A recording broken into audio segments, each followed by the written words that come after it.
Kadang kita mikir gini, kalau tiba-tiba pinjol dicabut izinnya atau bangkrut, maka otomatis hutang kita hilang. Kita nggak perlu bayar, dan hutang kita lenyap gitu saja. Tapi bener nggak sih? Atau jangan-jangan kita masih harus tanggung jawab? Nah, di video ini kita bakal bongkar fakta yang sebenarnya. Jadi, kamu jangan skip-skip, karena siapa tahu saja nasib hutang kamu ada di sini. Coba bayangin gini, kita lagi rajin-rajinnya nyicil tiap bulan. Pas masuk ke aplikasi, aplikasinya error. Dicek ke Play Store, ternyata aplikasinya sudah tidak ada. Menghubungi CS, tapi tidak bisa dihubungi. Ternyata muncul berita kalau pinjol tersebut sudah dicabut izinnya oleh pihak OJK. Yang jadi pertanyaan, apakah hutang kita masih ada atau justru ikut hilang juga? Inilah yang bikin banyak nasabah pinjol legal salah paham. Makanya di sini kita bahas pelan-pelan. Tapi sebelum pembahasannya, buat kamu yang bergabung ke grup WA Kang Galbay, untuk linknya ada di deskripsi video ini. Grup WA Kang Galbay itu gratis, tidak ada biaya apapun. Nah, jadi di sini ada 3 poin yang dianggap kalau terjadi salah satunya itu bisa menyebabkan hutang kita hangus ataupun hutang kita lunas. Yang pertama, pinjol dicabut izinnya oleh pihak OJK. Kedua, pinjolnya bangkrut. Yang ketiga, pinjol kabur. Nah, kita bahas satu-satu. Apakah benar hutang kita itu hangus atau dilunaskan? Jadi, jangan skip-skip video ini, karena takutnya kamu salah tangkap. Untuk yang pertama, yaitu yang paling sering terjadi jika pinjol tersebut, misalnya pinjol legal, dicabut izinnya oleh pihak OJK. Lebih tepatnya menjadi pinjol ilegal. Ya, hampir semua nasabah pinjam online atau hampir semua nasabah pinjol legal ya, itu menganggap kalau pinjol tersebut dicabut izinnya oleh pihak OJK, maka hutang kita itu hangus atau dilunaskan. Tapi dicabut izinnya sama bangkrut itu beda konsep. Kita bahas yang dicabut izinnya dulu. Yang jadi pertanyaan, apakah benar hangus atau dilunaskan? Jawabannya itu tergantung ke diri kita sendiri. Karena yang namanya hutang piutang itu wajib dibayar. Tapi kalau pinjol legal sudah menjadi ilegal ya, yaitu enggak usah dibayar. Kenapa? Karena sesuai suruhan pemerintah sendiri bilang di websitenya seperti ini. Jadi Ketua Kominfo bilang seperti itu, kalau pinjol ilegal enggak usah dibayar. Sekarang sudah jelas, kalau pinjol dicabut izinnya menjadi pinjol ilegal ya, ya berarti enggak usah dibayar. Tapi misalnya seperti ini, kamu emang mau bayar saja. Masalahnya pinjol tersebut sudah menjadi pinjol ilegal. Ya kalau kamu niat ingin membayar ya, kamu bisa bayar pokoknya aja. Karena kan mengingat juga yang namanya utang piutang itu wajib dibayar. Cuman kalau pinjol tersebut sudah dicabut izinnya menjadi pinjol ilegal, enggak usah dibayar. Dari kesimpulan yang jelas, hutang kita dianggap hangus ataupun dianggap lunas karena enggak usah dibayar. Itu untuk poin yang pertama, yaitu tentang pinjol legal yang dicabut izinnya oleh pihak OJK. Yang kedua, ini lebih penting lagi, yaitu pinjol bangkrut. Sama seperti halnya pinjol dicabut izinnya oleh pihak OJK, cuman agak beda ya. Kalau bangkrut dan dicabut itu beda.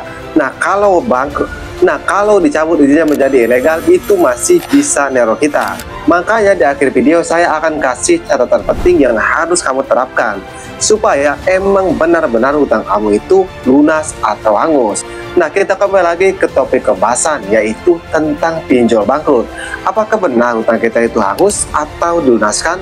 Jawabannya benar sekali. Kenapa benar? Karena pinjol tersebut sudah tidak beroperasi lagi. Karena tadi mereka sudah bangkrut ataupun gulung tikar. Lalu bagaimana jika masih ada yang neror? Misalnya pinjol kalian bangkrut tapi masih neror. Biasanya yang neror itu DC-nya.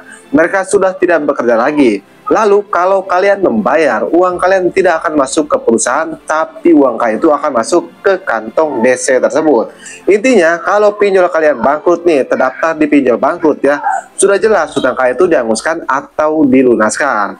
Karena pinjol tersebut tidak beroperasi lagi.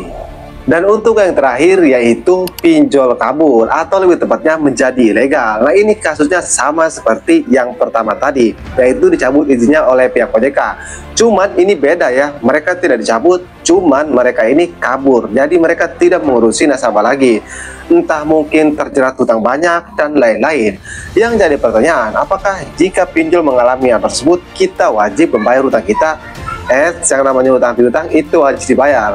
Tapi kalau kejadiannya sudah seperti ini, sudah menjadi pinjol ilegal ya, karena tadi perusahaannya itu kabur, ya jelas nggak usah dibayar. Karena seperti yang saya bilang di awal, pemerintah sendiri bilang di websitenya seperti ini, kalau pinjol ilegal nggak usah dibayar. Tapi ada catatan pentingnya. Apa catatan pentingnya, Bang? Catatan pentingnya yang harus kamu tahu, meskipun mereka dicabut izinnya oleh pihak OJK, mereka bangkrut, mereka kabur, pasti tetap ada yang neror kalian. Kenapa? Karena DC akan memanfaatkan hal tersebut. Tujuannya, jadi tujuannya nantinya kalau kalian membayar, uangnya akan masuk ke kantong DC tersebut. Jadi yang harus kita lakukan apa? Yang harus kalian lakukan, karena aplikasinya pasti tetap ada kan, kamu hapus aplikasinya. Ini sangat penting sekali loh. Karena kalau kamu tidak menghapus aplikasinya, nantinya si DC tersebut bisa menyebar data pribadi kalian, neror kontak-kontak kalian. Ini sudah sering terjadi, sehingga si nasabah tersebut dipermalukan, bahkan kena mental. Itu untuk yang pertama yang harus kamu lakukan. Yang kedua, kalau kamu masih diteror, kamu ganti kartu HP, kamu ganti WA, kamu ganti email. Tujuannya untuk menutup teror dari DC pinjol yang sudah bangkrut, pinjol yang sudah cabut izinnya oleh pihak OJK, ataupun pinjol yang sudah kabur. Karena seperti yang saya bilang, mereka pasti tetap meneror kalian tadi. Ya jelas, karena kalau kalian membayar ya, untungnya buat si DC-nya sendiri. Bahkan dari dulu sudah banyak yang mengalami hal seperti ini, yaitu si nasabahnya ini tidak tahu kalau pinjolnya itu sudah bangkrut ataupun sudah dicabut izinnya oleh pihak OJK. Ya tetap diteror oleh DC-nya. Entah itu lewat WA, lewat telepon, ataupun lewat email. Intinya diteror secara terus-menerus. Bahkan diancam akan disebar data pribadinya. Kan mau tidak mau si nasabahnya itu membayar. Akhirnya dia sempat punya keinginan untuk membayar, tapi pas masuk ke aplikasinya ya, itu aplikasinya error.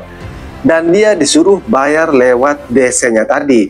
Nah, kejadian seperti ini sudah sering terjadi dari dulu. Kita bayar tiap bulan, bayar tiap minggu ya, mencicil pinjaman kita di pinjol legal. Ternyata pinjol tersebut sudah bangkrut. Pas kita pikir-pikir ya, karena kita bayarnya lewat DC-nya, tidak lewat aplikasinya. Karena tadi ada diskonan ataupun ada pemotongan bunga. Kita baru sadar, ternyata uang kita tidak masuk ke perusahaan, tapi masuk ke DC tersebut. Karena ya seperti yang saya bilang, pinjolnya sudah tidak beroperasi lagi. Jadi buat kamu yang sekarang simak video ini, apakah kamu sudah ngalamin hal tersebut? Yaitu pinjol kamu misalnya tiba-tiba error, aplikasi tidak bisa dibuka, CS tidak bisa dihubungi. Hati-hati saja, kamu jangan sampai membayar pinjaman kamu, karena bisa dipastikan pinjol tersebut antara ditutup ataupun bangkrut. Tapi perlu dicatat, yang namanya utang piutang itu wajib dibayar.